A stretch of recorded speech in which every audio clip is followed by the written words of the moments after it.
My name is Steve, the Affordable Life Coach. If you're interested in giving coaching a try, been doing it for 15 years, email me. It's in the description. If we are reading a book and we highlight 50% of what's in the book, the highlights become pretty much irrelevant or meaningless because it's hard to sift through what is important and what's noise. And in our lives today, we have so much clutter. And anything that you own, any piece of digital data, whether that's emails or photos, notes, books, everything, whether it's digital or physical, you are essentially highlighting. You are saying, this is important for me to have in my life. And we don't realize what the cost is when we have too much clutter, when we consume too much information, when we talk too much, when we consume too much, when we do too much, and we're constantly needing to be productive, when our to-do list is never ending. Anything you put on your to-do list is like a highlight in a book. It's saying that this is important. This is something I want to accomplish. And 67% of people do not finish their to-do list on a daily basis. How many things that we have as far as physical clutter do we actually use regularly? Now, I understand there's some things that are mementos and that you just want to save, but are we using that as an excuse because we have a fear of loss, can't let go of things, have a strong sense of attachment? It's incredible how much clutter we have in our lives, and so much of it is normalized because everybody does it. It can be invisible because the digital clutter, you don't see it, so you don't think about it. And just look at your phone, how many apps we have and that we don't even use or hardly ever use. And when I'm coaching clients, that's one of the things that I feel like is an important goal, is just minimalizing as much as you can in your life. And so then what's important starts to rise to the top and you start paying attention to it. I have so many bookmarks over the years or longer, many, many years, that I don't even go into my browser bookmarks anymore because it's just too hard to find what the highlights are, what's essential. I have to sift through all the clutter. That could go for photos. That could go for even our contacts book. When's the last time we decluttered our contacts book? And we rationalize hanging on to things. It's just out of fear. We have clutter out of fear. And it really weighs us down. It's like trying to go on a long hike or a really long walk with a backpack filled with boulders and rocks. And what I've noticed with my clients in my own life, when I declutter, and my struggle is the digital declutter, the physical clutter, I really stay on top of, and I do an audit. Usually it's a yearly audit where I go through each individual item that I own and ask myself, do I really need this? Do I use this? And it's not even, does this bring me joy? Or even asking what I said earlier, do I need this? That's not the most important question. The most important question is, do I use this? And you base it on your actions. And again, there's going to be a small amount of things that you just want to keep around. but a lot of it we use, oh, I'll need it someday. And it's so much easier to find things. My brain can, and my being can just breathe because I don't have physical clutter. And everything is not all the time. Right now, things are, there's a few spots that need to be organized, but in general, having organized space leads to just a deep sense of inner calm. I look at external clutter, whether that's digital or physical, as a reflection of what's going on in your mind. And it feels so calming. It's like it's meditative to not have anything that isn't essential. And so what I do with clients is we go through a system like uh, I created, it's like an ABC system, and it makes decluttering really easy. The challenge of that people will have is overthinking things, making the decluttering process harder than it needs to be. So the system is very simple. Let's just say you have a bunch of papers, or you have a bunch of books, or you have clothes. You take them all out, and then you separate. The A is I use it, I need it, I want it, it's essential. You put that in the A category. Then you take and separate the C category is I hardly ever use it, if ever. It's not something I have any time plans of needing or using within the next 6 months, a year, and I could easily live without this. Oh, another really good question to ask yourself is, would you buy this again today? And if that answer is no, then you put it in the C column generally. And then you have eliminated maybe half of all the clutter that you have before you. And the thing that causes people to struggle when they're decluttering, and this could be applied to anything, digital clutter, any type of clutter. What causes people to struggle is the B column. The B column is the uncertainty. I'm not sure. I do kind of use it at times, but I don't know if I really need it. And you just set that aside. And then there's something really interesting that happens is you put away the A stuff. If it's clothes, you hang the clothes back up. The C, you donate and get rid of. And the B, I'll sit and I'll put it in a spot where I can look at it and I can pick it up and I could review it. And then I'll start the whole process over again with that B column, but I'll do it over time. Sometimes I'll need a few days to be able to let go of something. Like the brain just has to process, okay, this is something I can release. And then you just gradually sift through it, and okay, A, okay, this is an A, this is a C, and you declutter that. And you start realizing that the physical world, when you're very deeply entrenched with the physical world or the digital world, or consuming, we're just consumers, eating too much, consuming too much, watching too much, listening too much. I mean, it's gotten to the point where people can't even be in silence.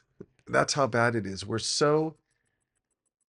use clutter as a way to numb out from our intuition that wants to guide us. I would say from God's voice, from the Holy Spirit, from that inner connection, and from living a life that is congruent with who we are. When you have clutter, it's just like trying to drive a car through fog. You can do it, but you can't, depending on how bad the fog is, but it's dangerous. You're going to get off course. You could have an accident, and it's not going to be pleasant. And so many of our lives are just going through it, not connecting with our inner compass, our inner self, our spiritual part of ourselves. And it's the clutter that just clogs the system, clouds our judgment and our decision making process, and is weighty, makes us feel weighed down in life and unhappy, unfulfilled, and indecisive.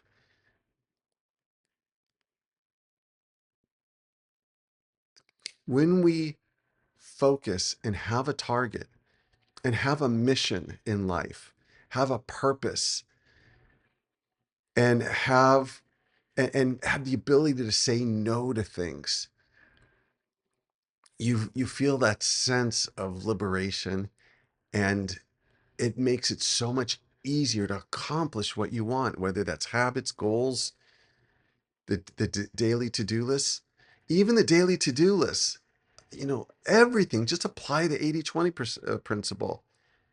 80% of the value in life comes from 20% of the things that we do. So 20% of your to-do list has an 80% return on investment. 20% of the things you say has an 80% value to the person that listens to it. 20% of your possessions bring you 80% of the satisfaction or usefulness of those possessions. And obviously, it could be 10, 90, 30, 70, but just the 80/20 principle. And there's a really good book called the 80/20 principle that talks about this. It's just, we have too much. We're drowning in too much information. We're drowning in too many possessions. We're drowning in too much superficial, shallow, meaningless conversations or meaningless content that we're absorbing. If you want to do it once in a while, so be it. And we're drowning in digital clutter. It's incredible how much digital clutter we have, that again, it's a reflection of what's going on inside of us. And as I digitally declutter, it feels so freeing. And you have to be careful to catch the voice that will impede your progress. It'll say you'll start doing it, and you'll be a perfectionist about it. And then it becomes this huge chore to digitally declutter. Instead of doing it intuitively, the ABC principle that I talked about, and just letting things go, letting relationships that no longer serve you go, letting attachments go. And it's a great spiritual practice to be able to declutter. And it teaches us that there's very little we need to be content, and that we can let things go and have a great sense of a weight lifted off of our spiritual shoulders. Cutting back on your calendar schedule. I look at some of my clients' calendars. I can't believe how overwhelming it is. And they always have an excuse or justification. Oh, I'm really busy with work, or it's just going to be for the next couple months. And they're always perpetually busy. Busyness. It's an addiction, workaholism. It's an addiction. It's a spiritual malady. It's a sickness. And our society validates people who work too much, who are so busy, so distracted. It's when's the last time you heard someone, you told someone, hey, you know what? I sat home and stared at a wall, when they ask you what you did, and it was incredible. They look at you like you're a weirdo.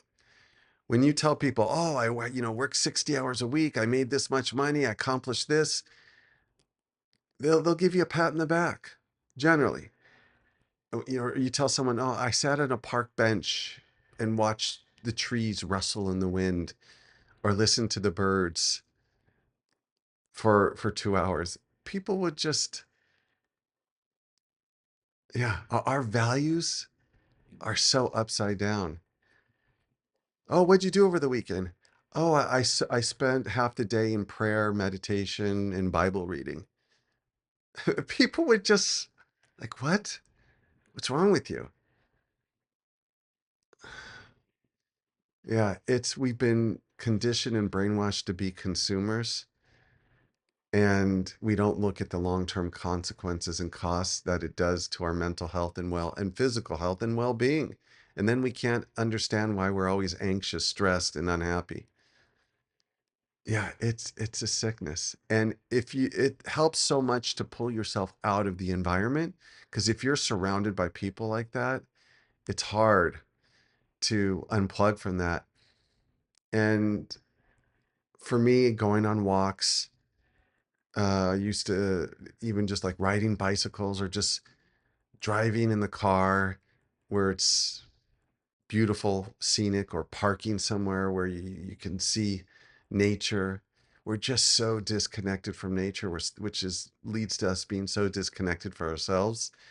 And it so excites me to start with a client who's been hypnotized by the culture, brainwashed, conditioned by the culture and the expectations of the culture, and to see them gradually chop those ball and chains off that weigh them down, and to lighten their load, and to feel that sense of freedom and joy and contentment and inner peace and calm comes when we shift our priorities and live a spiritual life instead of such a focus on material life.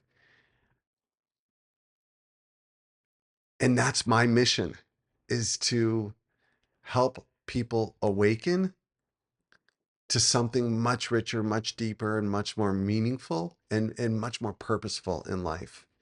And that's connection with other people, experiences, and most importantly, connection with ourselves, our deeper self, our spiritual self.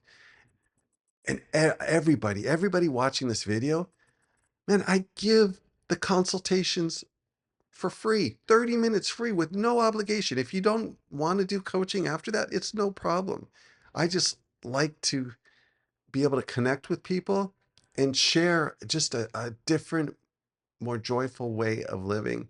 So if you're interested, my prices are ridiculously affordable because I really, my first priority is helping people. And I would take advantage while the prices are still affordable. So if you're interested, my email's in the description. And if you want to see more videos like this and you enjoy this video, please share these videos. Just take a moment. It's so easy to share it within YouTube. You just click the button and share it with one person. And consider liking and subscribing. And most importantly, commenting. I really enjoy most of the discussions I have in the comments. I read all of them and I try to respond to most all of them as well. And so thank you for your support, and I hope you enjoyed this video.